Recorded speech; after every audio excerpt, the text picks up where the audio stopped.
Assalamualaikum dan salam sejahtera. Saya Nur Syahidah Jamsari. Kita bertemu lagi dalam Duit, dimensi berorientasikan inovasi dan teknologi. Sebelum kita ke segmen seterusnya, apa kata kita ikuti paparan menarik minggu ini? Menarik minggu ini, perabot hijau rekaan Sirim. Kenali usahawan muda The Sabun. MDEC optimis Malaysia sebagai hub data besar. Dan kupasan mengenai pembinaan rumah mampu milik dalam The Issue.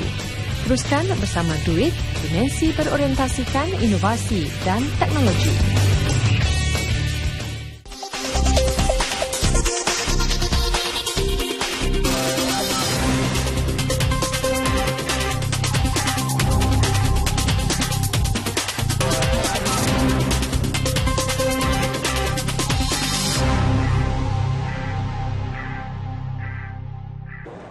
Untuk segmen di lab kali ini, kita akan melihat inovasi Sirim yang menggunakan sekam padi untuk menghasilkan perabot.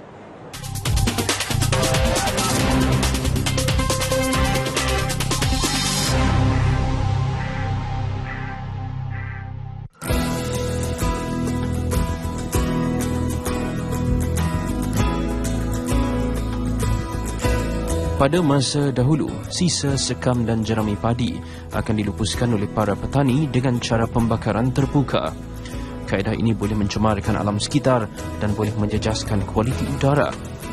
Bagi menangani masalah ini, muncul beberapa alternatif baru oleh penyelidik tempatan bagi mengurangi kesan pembakaran terhadap alam sekitar.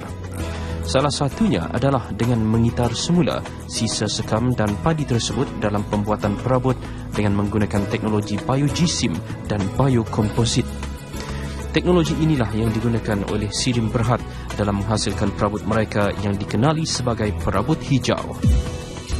Secara ringkasnya, biokomposit ini adalah sejenis bahan yang boleh dikategorikan sebagai bahan hijau atau bahan mesra alam. Ya. Di mana ianya dihasilkan daripada bahan-bahan buangan dan juga bahan-bahan kitar semula. Ya. Komponen utama dalam bahan biokomposit ini adalah yang pertamanya daripada bahan buangan berselulus, bahan buangan berselulus daripada industri perhutanan dan juga industri pertanian, ya. Seperti sekam padi, habuk kayu, sagu, kenaf dan sebagainya. Ya. Dan inilah bahan mentah yang paling banyak digunakan dalam pembuatan usaha pembuatan kami di Sirim, iaitu habuk kayu dan juga sekam padi. Dan komposisi yang digunakan untuk bahan ini adalah sekitar 60 hingga 70%.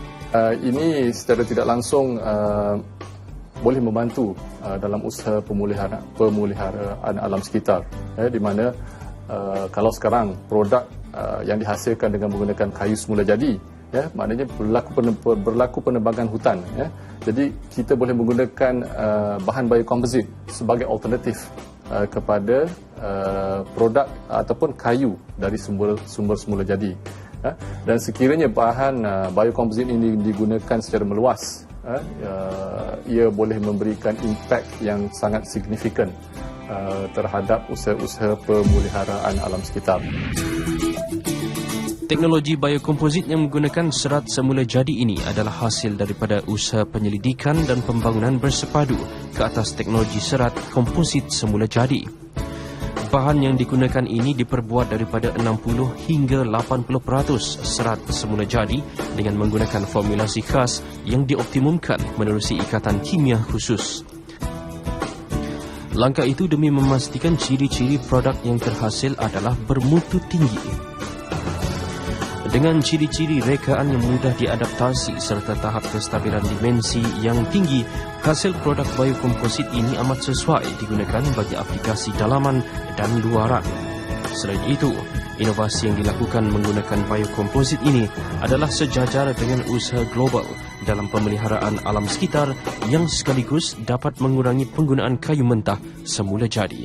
Banyak lagi kelebihan bahan-bahan biokomposit, ya, antaranya ia mempunyai aesthetics ataupun rupa luaran yang seakan-akan kayu, tetapi mempunyai ketahanan yang lebih baik berbandingkan dengan kayu dan sebagainya. Itu adalah sebahagian daripada ciri-ciri utama bahan biokomposit.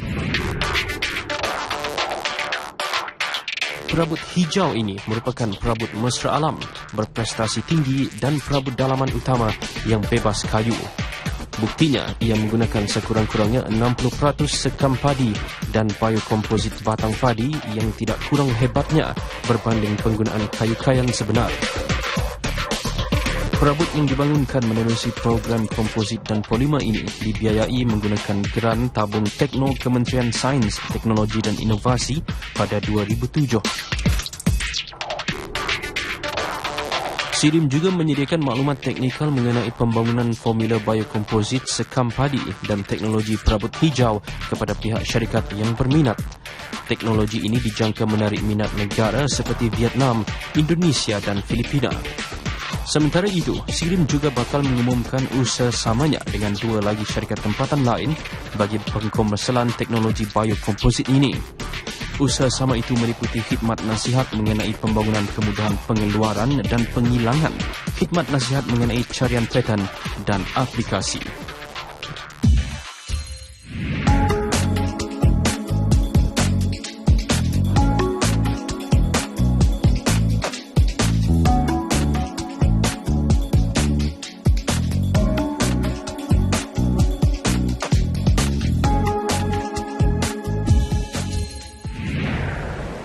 Apa kata kita saksikan keunikan sabun buatan Khusyazwani?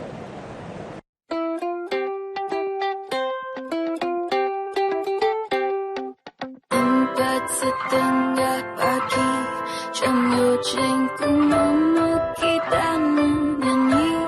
Masanya telah pun tiba untukku tinggalkan lagi semua yang tercinta.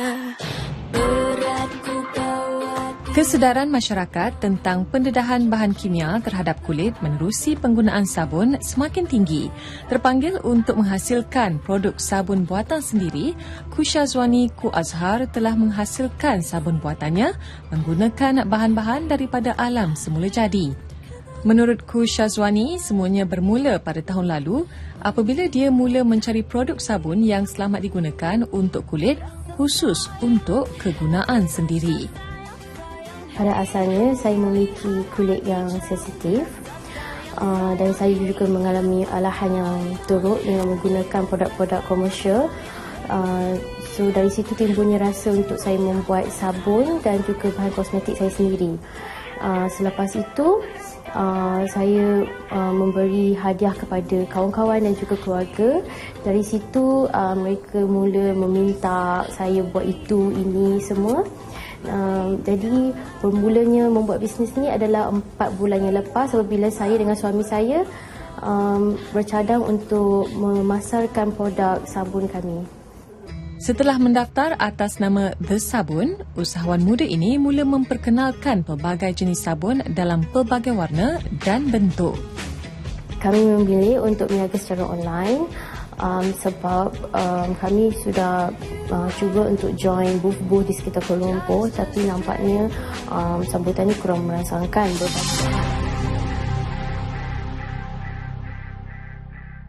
Sistem data besar negara perlu dikemaskini dari semasa ke semasa bagi meningkatkan kecekapan kapasiti penyimpanan data. Kita saksikan inisiatif Perbadanan Pembangunan Multimedia Malaysia.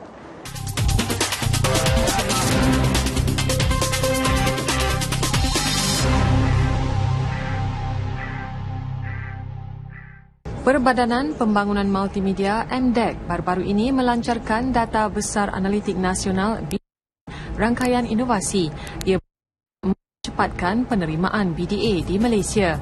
Penubuhan rangkaian inovasi ini adalah satu langkah penting dalam merealisasikan misi MDEC agar Malaysia menjadi hub BDA di rantau ASEAN. Pada majlis itu, MDEC menandatangani 3 memorandum persefahaman MOU dengan beberapa industri terkemuka dan agensi kerajaan berkaitan bagi mewujudkan satu rangkaian pusat kecemerlangan inovasi BDA COE. MOU ditandatangani bersama Fusionex Antarabangsa dan Teradata Corporation Malaysia Sdn Bhd. Manakala MOU ketiga dimeterai dengan Unit Perancangan Pengurusan Mampu dan Institut Microelectronic System MIMOS. Rakan industri MDEC yang juga ahli rangkaian inovasi kebangsaan BDA seperti Dell, SAP, IBM, TM, Microsoft, Oracle, HP dan SAS turut hadir pada majlis tersebut. Perjanjian ini menumpu kepada pembangunan penyelesaian BDA bagi sektor utama berimpak tinggi yang memainkan peranan penting dalam ekonomi negara. Antaranya perbankan, telekomunikasi, minyak dan gas, peruncitan dan e-dagang, kesihatan, pendidikan, pengangkutan dan pembuatan. Malah penyertaan kira-kira 50 data sains profesional termasuk 15 data saintis akan terlibat dalam BDA COE negara ini juga yang akan menjalankan beberapa projek utama seperti ramalan denggi dan pencegahan, memerangi jenayah terancang dan pengedaran dadah melalui sistem ramalan analisis. Yeah, so we are very excited about this and we hope that all this initiative ni akan membawa satu impak di mana businesses di Malaysia dan juga kerajaan dan juga citizens, our society akan dapat melihat bagaimana big data analytics boleh memberikan manfaat yang begitu besar untuk mereka. For instance, bila kita nak buat GST nanti, ya, so it's very important that kita mengatakan bahawa bila GST datang nanti tiada pihak-pihak yang akan mengambil kesempatan untuk menaikkan harga, for instance. So we are building a solution di mana kita akan big data analytics akan memain peranan untuk to gather all the information, to gather all the sources of data supaya kerajaan boleh membuatkan keputusan di mana ia boleh reduce lah the abuse, the possible abuse of when GST is implemented. So this is one of the use cases. Dalam pada itu, MDEC turut merancang untuk menjalin kerjasama di rantau ASEAN. And we also have a lot of competition also daripada negara-negara jiran di mana mereka juga ingin membina dan menjanakan talent mereka juga. Tapi saya rasa ini ASEAN boleh sebagai satu AEC nanti kita boleh leverage on each other, and to really make ASEAN to make the benefits of data analytics to be felt amongst all ASEAN countries as well. MDEC turut mensasarkan untuk melahirkan 1,500 saintis data analisis tempatan menjelang tahun 2020. Keperluan tenaga mahir tersebut penting agar selari dengan pertumbuhan ekonomi negara yang kian mapan. Kini, MDEC giat menjalin kerjasama dengan beberapa universiti tempatan. Melalui perjanjian ini, data besar analitik nasional akan terus dipacu, memupuk inovasi serta membina ekosistem yang akan memberi kesan kepada semua sektor ekonomi di negara ini.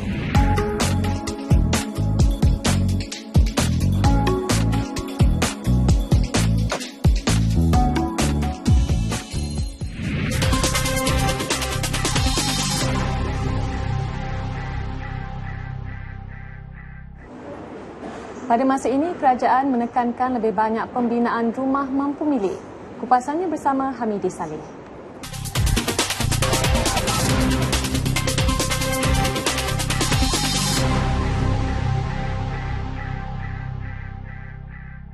Di sebalik tumpuan untuk lebih banyak rumah mampu milik dibina di seluruh negara, kelestarian pembangunan turut dititik beratkan.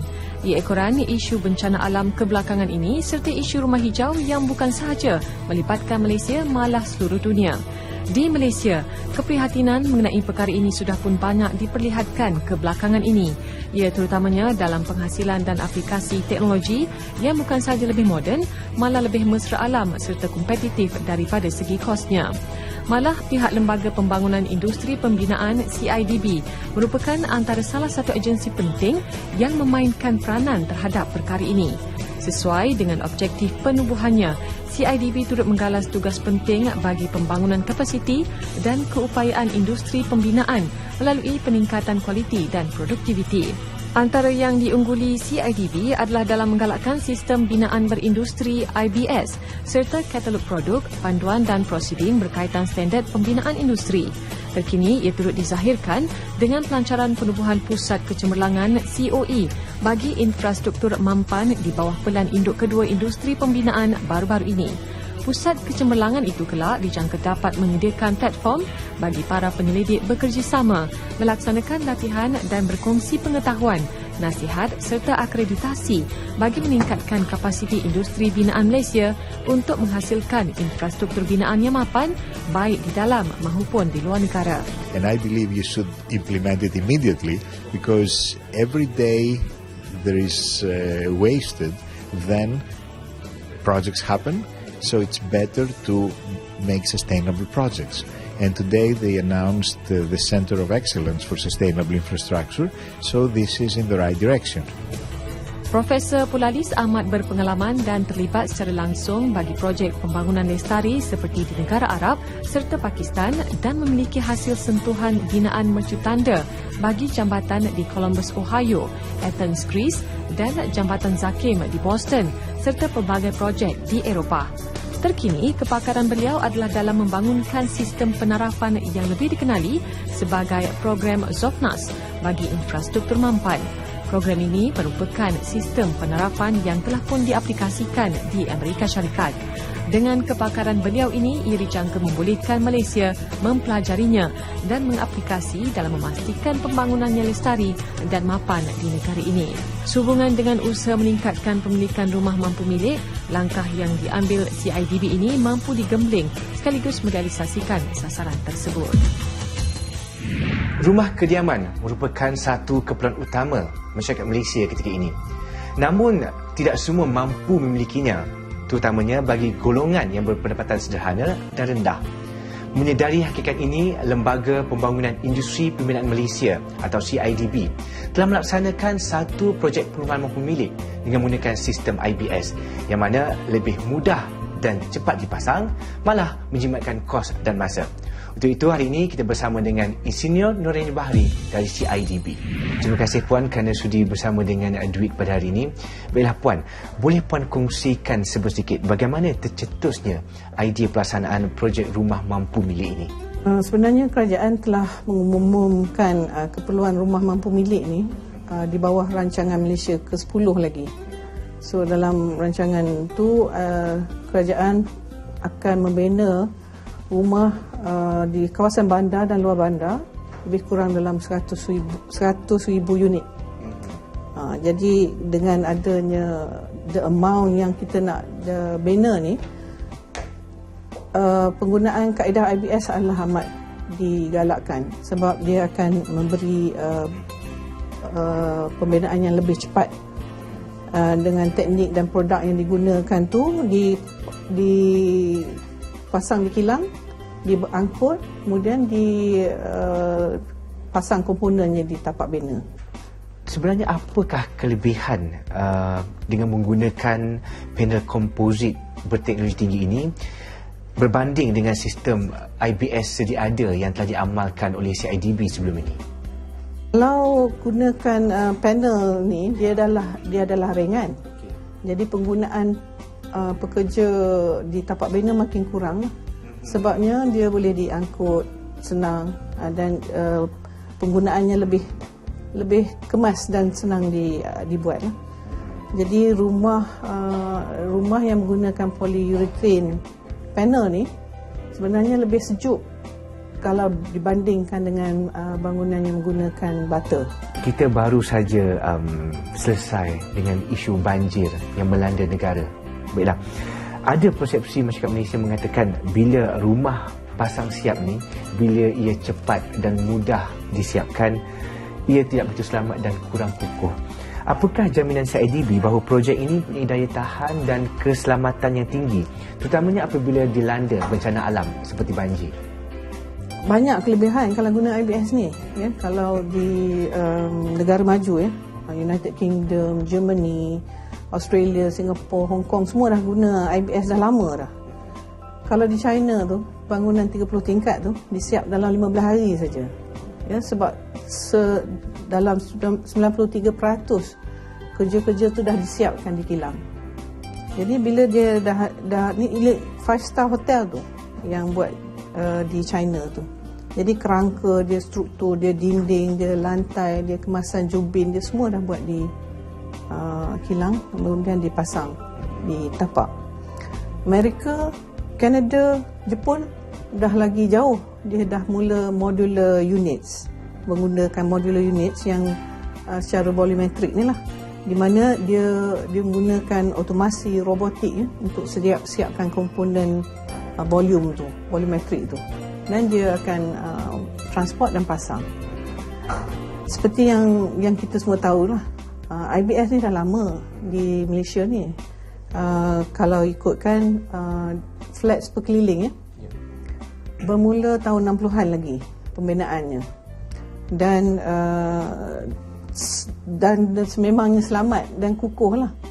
Kalau kita tengok sampai sekarang dia baru mula dirobohkan. Kalau kita buat bangunan yang gunakan komponen IBS ni, insyaAllah, especially kalau banjir, boleh lagi cepatlah siap, especially sekarang ni lah. Terima kasih Puan kerana sudi bersama dengan Duit pada hari ini. Demikianlah tadi sedikit sebanyak penerangan berkenaan dengan projek rumah mampu milik oleh CIDB. Apa yang diharapkan dengan pelaksanaan projek ini boleh mengatasi isu kekurangan rumah mampu milik, seterusnya meningkatkan industri pembinaan negara. Setelah setengah jam bersiaran, pelbagai informasi menarik telah kami kongsikan bersama anda. Terima kasih kerana menonton program Duit. Jangan lupa temu janji kita pada minggu hadapan pada hari dan waktu yang sama dengan pelbagai kupasan mengenai bidang perniagaan dan kewangan. Duit, dimensi berorientasikan inovasi dan teknologi.